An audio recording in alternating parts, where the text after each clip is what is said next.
Jésus, tu es Seigneur. Laisse mon âme t'adorer, ô le véritable roi. Laisse mon âme chanter, te chanter, car tu es la source intarissable de ma vie. Alléluia. Et tout ce que tu as fait de nous, nous voici au devant.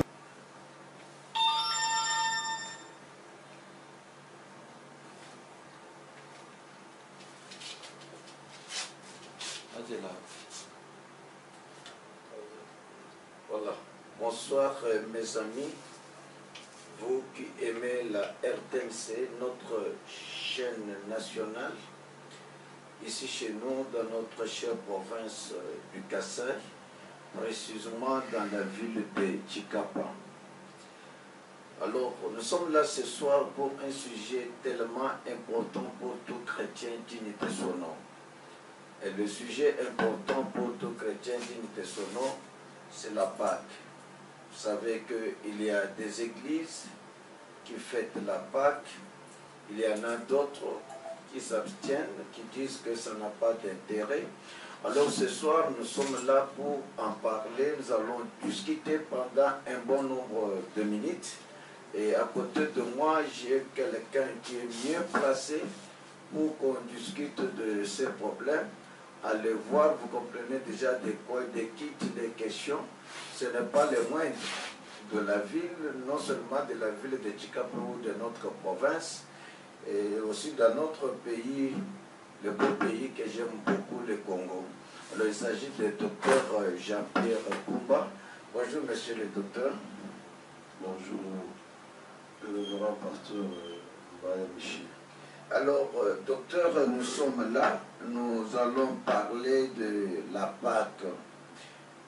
Vous voyez, docteur, qu'il y a certaines églises bougent, il y a des bruits, il y a des organisations depuis un temps. On est en train de fêter la Pâque. Cependant, vous vous êtes abstenu, je ne sais pourquoi votre abstention, là, qu'est-ce qui ne va pas au juste. Ceux qui fêtent la Pâque, monsieur le docteur, sont-ils en erreur? Sinon, vous pouvez nous expliquer pourquoi vous êtes retenu pour célébrer cette fête de Pâques? Merci, le grand pasteur Bernard. Merci, chers téléspectateurs.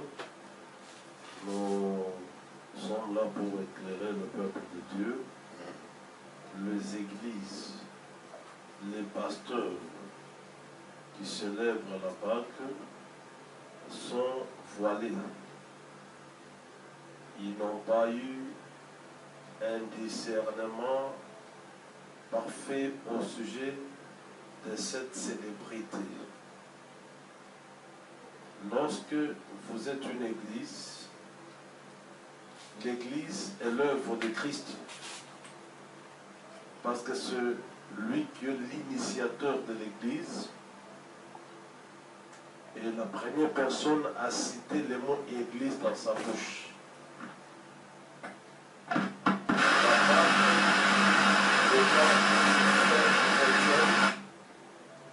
La Pâque ne concerne pas les chrétiens, ni les églises. Le mot Pâque tire son origine dans la langue hébraïque, qu'on appelle Pessah. Pessah veut dire le passage de l'Éternel. Ce mot a été prononcé par Moïse lorsqu'il a été mandaté par Dieu pour libérer les enfants d'Israël qui étaient esclaves dans le pays d'Égypte. C'est alors que Dieu donnera à Moïse un rituel que les enfants d'Israël devaient pratiquer pour déclencher leur rédemption. Quand vous lisez le livre d'Exode au chapitre 12e,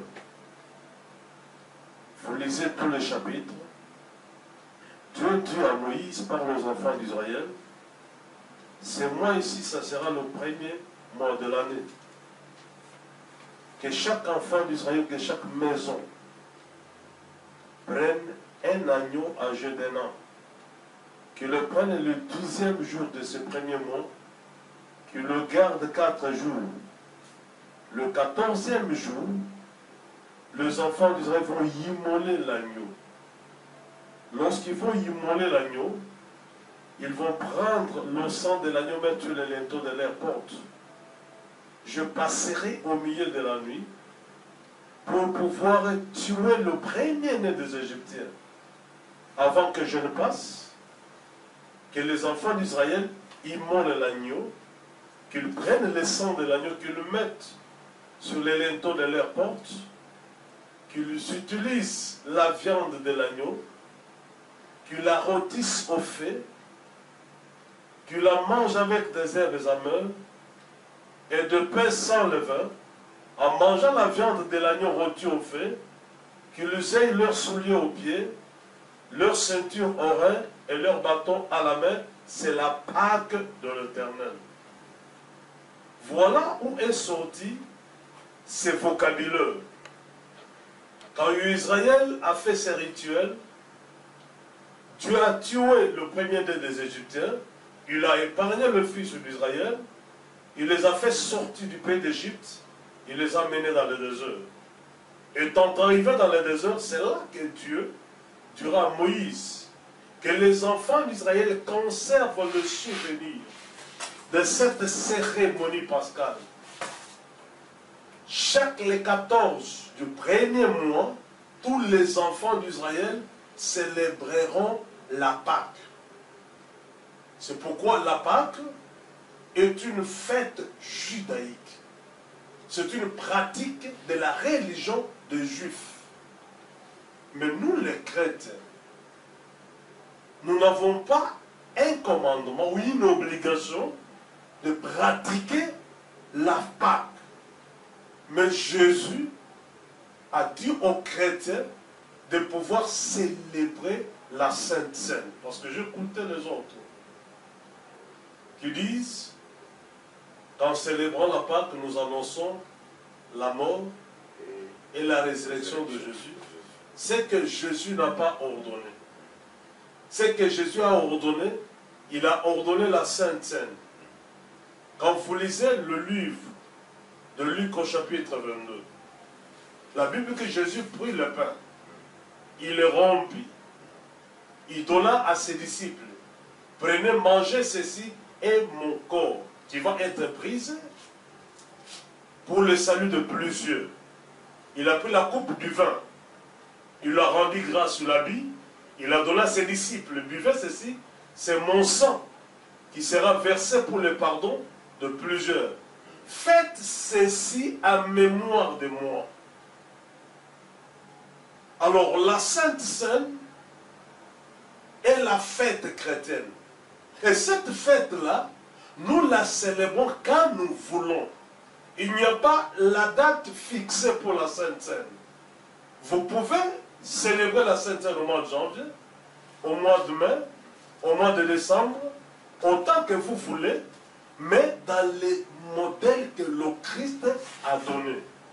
Voilà ce qui concerne les chrétiens. La Pâque, c'est une fête judaïque.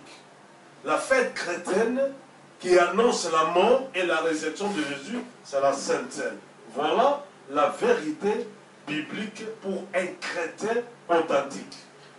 Pour un chrétien authentique ou une église influencée par le Saint-Esprit, sa fête c'est la Sainte Seine. Mais docteur, il y en a qui fêtent cette scène avec le thé ordinaire, thé rouge, à la place du pain comme la Bible demande, on utilise la chikwang ordinaire. Alors je ne sais pas, quelle est votre explication? Comme c'est la Sainte Seine, c'est-à-dire que ça va, on peut la fêter de cette manière-là. Merci, révérend pasteur Bernard. Nous ne pouvons pas déformer la réalité de la Sainte Seine. Utiliser la chikwang pour célébrer la Sainte Seine, c'est une aberration, c'est un abus, c'est une déviation. Lorsque le Christ a pris le pain sans levain, c'était significatif. Le pain sans levain signifie les corps de Christ sans péché. Le pain émane de la farine de bleu. Christ est comme la graine de blé qui est tombée et qui devait être broyée pour que les gens mangent. Jésus n'était pas la carotte de manioc, mais Jésus était la graine de blé. C'est ce qui est écrit en Jean chapitre 12. Alors lorsqu'on utilise autre chose que la farine de blé, ça va représenter une autre chose. Ça ne sera plus la Sainte Seine. Quand on utilise le Coca-Cola, c'est encore une déviation. Jésus était le fruit des raisins qui devait être broyé pour que son sang soit versé afin de racheter les hommes. C'est pourquoi Ésaïe dit il était seul dans le pressoir.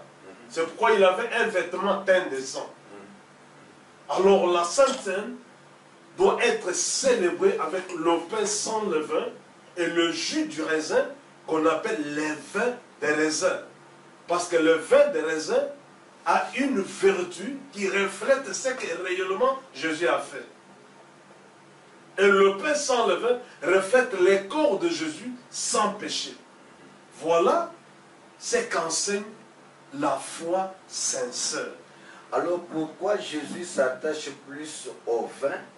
Et il y a aussi problème, pas d'un vin blanc, mais un vin rouge. Et il y a aussi le lavage des pieds. Certains même ne touchent pas au lavage des pieds. Et ils disent que ce qui compte plus, c'est la couleur rouge. Et c'est pourquoi on utilise avec du thé rouge. Et certains même ont dit, si Jésus était ici chez nous, il allait utiliser notre foufou avec ce que nous mangeons. Parce que s'il a utilisé le vin et le pain, c'est ce qui s'est mangé sur le terrain géographique où il était. Est-ce que la couleur rouge du vin a une signification et le lavage des pieds, qu'est-ce que nous pouvons retenir? Merci. Je viens d'éclairer la chose. Jésus était le fruit des raisins. Jésus était la graine de bleu. Alors tout ce qu'il a fait devait refléter certaines vertus spirituelles. Oui. Lorsqu'on utilise autre chose, parce que chez les Hébreux, chaque objet a un symbole. Oui. Chaque objet a un message spécifique qu'il communique. Lorsqu'on se sert de la graine de bleu, Jésus sait pourquoi il s'est fait bleu. Lorsqu'on utilise le vin du raisin, Jésus sait pourquoi il l'a fait. Alors, je demande aux amis que si vous ne réunissez pas ce qu'il fallait, il ne faut pas le faire. C'est une contrefaçon. Il ne faut pas le faire. C'est une déviation. Vous donnez accès au diable. Quant au lavage de pieds, le lavage de pieds était encore un acte initiateur que Jésus a initié avant la célébration de la Sainte Seine avec ses disciples.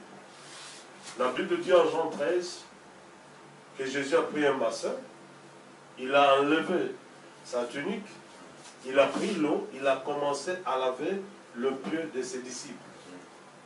C'est Pierre qui va sauter et dire, non Seigneur, tu ne peux pas me laver toi que maître. Il dit non, si je ne te lave pas, tu n'auras pas de part avec moi. Laisse-moi faire ce que j'avais fait, tu comprendras plus tard. Pierre, comme il était un homme sceptique, il dit à Jésus, non pas seulement les pieds, mais tous les corps. Jésus que non, un homme qui a déjà lavé tous les corps, il n'a qu'à se laver les pieds. Après avoir fait le pied de ses disciples, il dit, je vous ai donné un exemple à faire. Faites ceci les uns pour les autres. C'était un enseignement d'humilité. C'était un enseignement de serviabilité. Il voulait que nous puissions nous humilier, nous puissions nous servir les uns les autres. Que chacun n'ait pas une haute opinion sur son frère. C'est pourquoi cette cérémonie qui enseigne l'humilité nous l'avons toujours, nous, les doctrinaires, initié cette cérémonie pour apprendre aux frères et sœurs à pouvoir se rendre service les uns les autres. C'est-à-dire que la Sainte Seine est complète quand il y a aussi le lavage des pieds. De toute façon, nous devons être les imitateurs de Christ. Bon, monsieur le docteur, je suis tellement flatté de ce que vous venez d'expliciter et je pense que nos amis sont à l'écoute.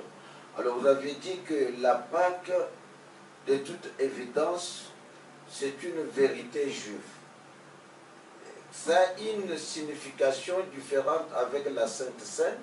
Et si nous prenons aussi 1 Corinthiens chapitre 5, verset 7, qui dit « Faites disparaître le vieux levain, afin que vous soyez une pâte nouvelle, puisque vous êtes sans levain. Car Christ, notre Pâque, a été immolé. » Comment vous pouvez relier ce passage avec la Pâque qui est juive, mais Jésus l'agneau pascal qui est immolé, et directement nous voyons que la fête qui est laissée à l'Église, qui a toute sa signification sur la Sainte Seine. Monsieur le docteur. Merci, c'est l'apôtre Paul qui parle aux amis de Corinthe. Lorsqu'il commence par dire « Faites disparaître le vieux levain ». Le levain, dans l'interprétation de la parole, il y a des passages où le levain est le symbole du péché. Il y a des passages, et surtout le passage de la parabole de la pâte qu'une femme a faite. Oui. Alors le levain est le symbole de la puissance qui transforme. Il y a le levain dans la parole où Christ dit « Gardez-vous du levain des pharisiens ». Oui. Lorsqu'il parle du levain des pharisiens, il parle du mauvais enseignement. Lorsqu'on parle du vieux levain, on parle du vieux enseignement. Quand on parle du vieux enseignement, on parle de l'enseignement mosaïque au sujet de la Pâque. Parce que dans l'enseignement mosaïque, les enfants d'Israël célébraient la Pâque avec la viande de l'agneau. Rôti au feu. Avec les herbes. Qu'on consommait avec les herbes amères. Et il n'avait même pas l'usage du vin. Non. C'est pourquoi j'ai dit la Pâque est du judaïsme.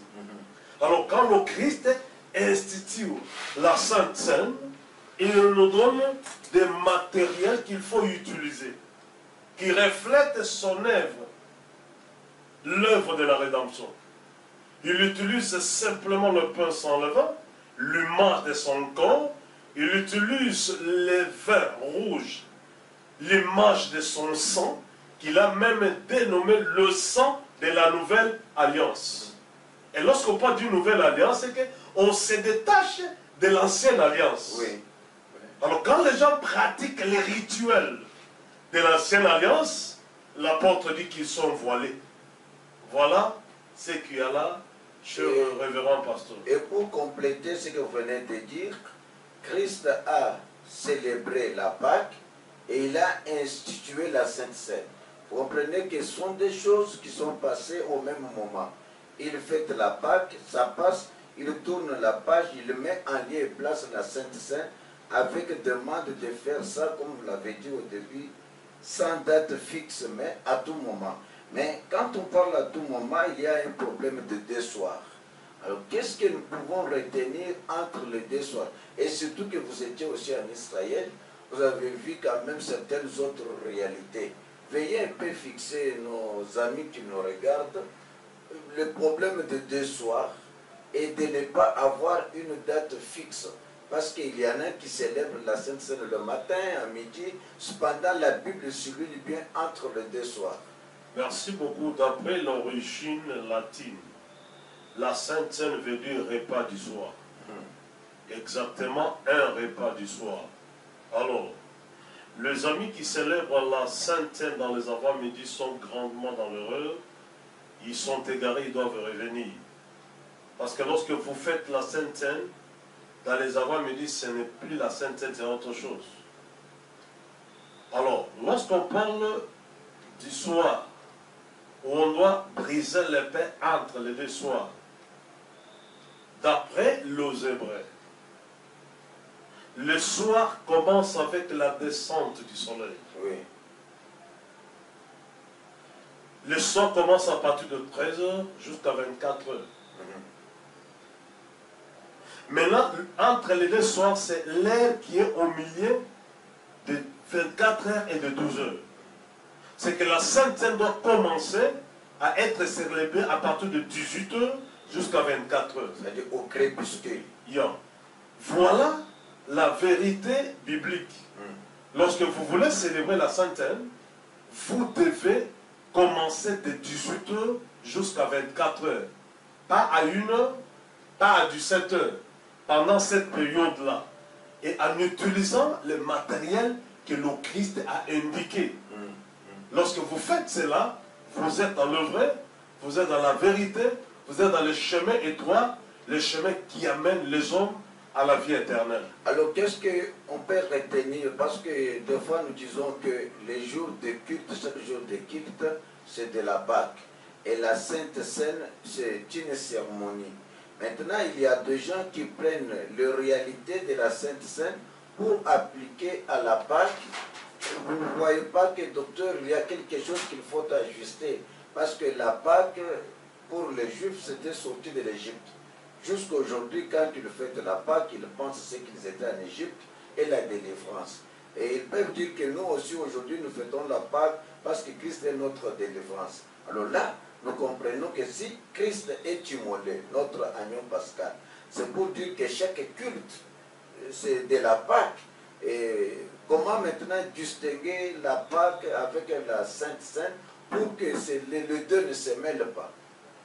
Je vous ai bel et bien dit, la Pâque est une fête juive. Juive, voilà. Est-ce que nous comprenons bien? Oui.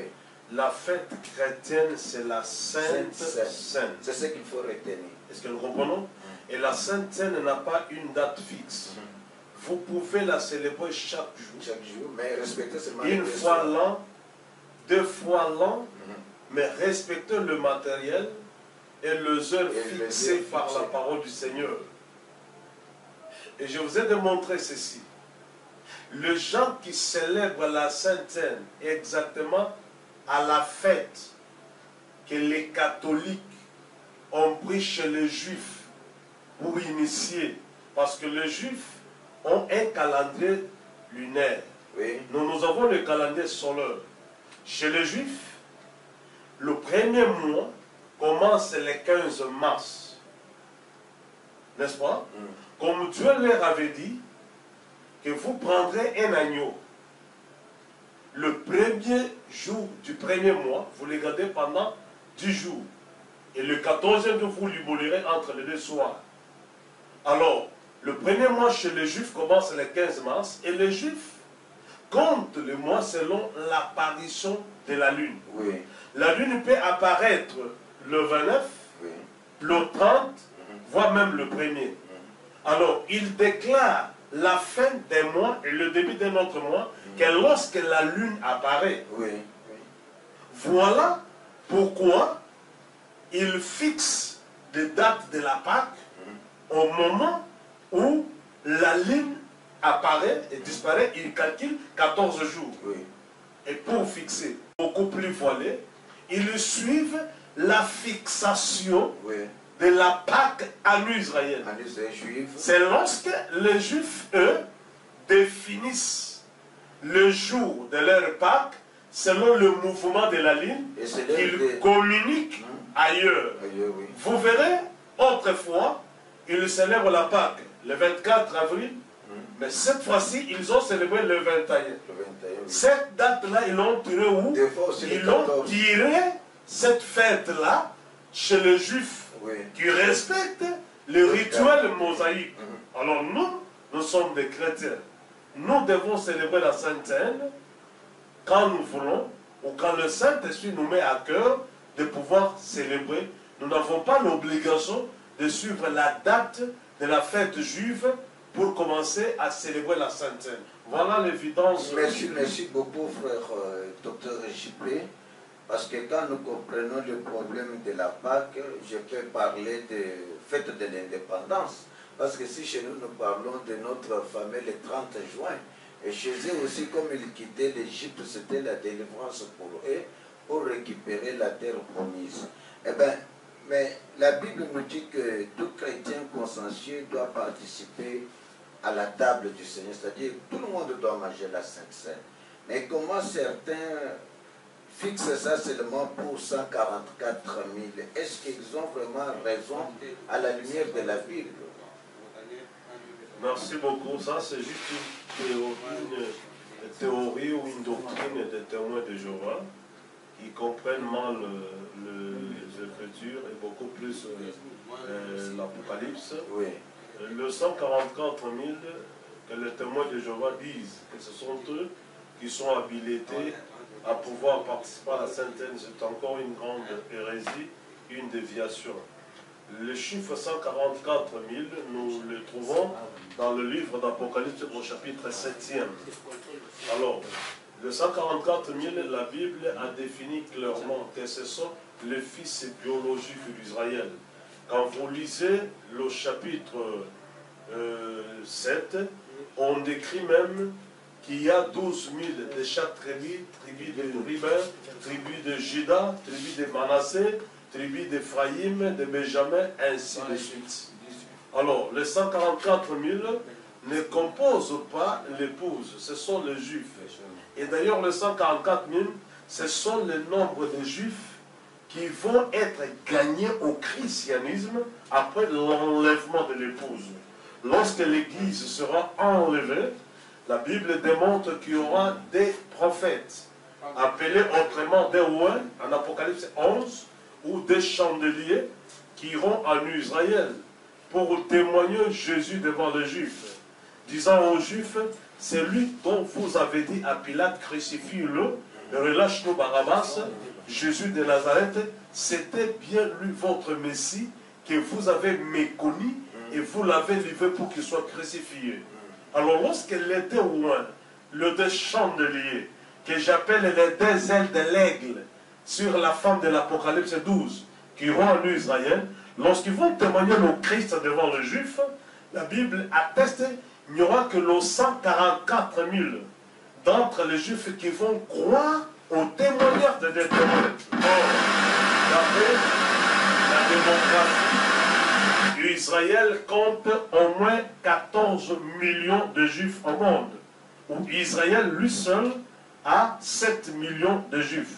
Parmi les 14 millions de Juifs, il n'y a que les 144 qui croient. C'est une minorité des minorités. Ce sont ces 144 000 qui vont croire, qu'on appelle les prémices, d'entre les Juifs qui vont croire l'évangile de Christ après l'enlèvement de l'épouse. C'est ainsi que lorsque vous allez lire Apocalypse 14, Jean dit, je vis 144 000 sur la montagne de Sion. La montagne de Sion n'est pas au ciel. La montagne de Sion est en Israël. Le jour que David a fait venir l'arche de l'Éternel sur sa cité, et quand l'arche est entrée, on appelait la cité de David comme étant montagne de Sion, habitation du grand roi.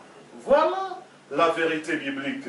La Sainte Seine, ce n'est pas le 144 000 qui sont les Juifs qui courront après l'enlèvement de l'épouse. La Sainte Seine doit être consommée par tout chrétien, baptisé dans l'eau au nom de Jésus, et qui a reçu le baptême du Saint-Esprit, et qui marche dans l'obéissance parfaite à la parole, il a qualité de participer à la Sainte Seine. Voilà la vérité biblique. Alors c'est vraiment une erreur grave quand cette théorie parle de 144 000, disent que ce sont les saints à travers le monde qui vont aller gouverner avec Christ. Alors ce sont seulement eux qui ont droit à la Sainte Seine et les restes sont spectateurs. Alors vous comprenez, chers spectateurs, que c'est une erreur grave. La Sainte Seine, c'est tout le monde qui a droit si tu es un chrétien consciencieux. Alors, docteur, est-ce que vous avez un tout dernier mot pour notre sujet d'aujourd'hui? Merci, révérend pasteur. Nous demandons aux chrétiens de pouvoir être fidèles aux Écritures. La Bible dit, quiconque va plus loin et ne demeure pas dans la doctrine de Christ, il n'a plus Dieu. Vous devez tout examiner, tout discerner. Parce que la plupart des églises sont en train de boire le vin de la grande prostituée de l'Apocalypse 17 qui est l'église catholique. Le catholicisme, le protestantisme, certains pentecôtistes, certaines églises traditionnelles sont en train de suivre les traditions ecclésiologiques qui sont erronées, qui sont en dehors de la véritable doctrine de Christ. Comme étant chrétien, vous devez être imitateur de Christ, suivre les modèles de Christ et quitter le judaïsme. Parce que lorsque vous êtes dans le judaïsme, vous êtes encore voilé et Christ ne vous servira à rien. Voilà les conseils que je dois aux hommes de Dieu, aux chrétiens qui nous suivent en cet instant. C'est votre humble, le docteur Jean-Pierre Kumba. Si vous voulez plus découvrir des grandes vérités christocentriques, cherchez-moi à l'église sec qui est située sur Avenue de la Porte au numéro 12. Nous sommes là, venez avec votre Bible. Si vous êtes un chrétien que vous avez besoin de découvrir la parole de votre Dieu, nous allons vous aider, nous allons vous éclairer, et nous allons vous montrer le chemin qui amène les hommes au ciel. Parce que beaucoup suivent le chemin spacieux. Le chemin spacieux, c'est le chemin de l'hérésie, c'est le chemin de l'erreur. Quand vous voyez toutes les communautés confondues, ils célébrent une fête erronée, une fête judaïque, une fête qui n'a aucune signification christocentrique, qui commémore autre chose. On ne peut pas appeler le ténèbre lumière, noir, blanc, non. Nous devons appeler chaque chose selon son nom. Jésus a laissé à l'église la Sainte Seine et non la Pâque. Si vous êtes une église, vous ne devez pas célébrer la Pâque, au moins que vous soyez la synagogue juive. Voilà. Voilà, merci beaucoup mes amis. Nous venons là de bénéficier de tout ce que moi je peux appeler lumière explicite sur la Pâque. Alors, célébrer la Pâque, si on est église chrétienne, c'est une erreur grave. Et notre fête, c'est la Sainte Seine. La Sainte Seine n'a rien de semblable avec la Pâque. Notre fête, c'est la Sainte Seine. Cette Sainte Seine, c'est entre les deux soirs, il n'y a pas date fixe. Vous avez grandement suivi le docteur Jean-Pierre Kumba, il a donné même son adresse. Nous croyons que prochainement, nous allons nous retrouver avec un autre sujet. Juste là, portez-vous bien. Que l'Éternel, notre Dieu, vous bénisse.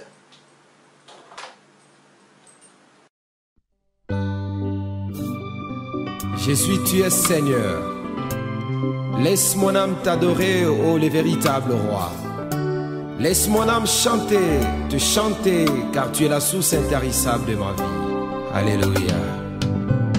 Et tout ce que tu as fait de nous, nous voici au devant.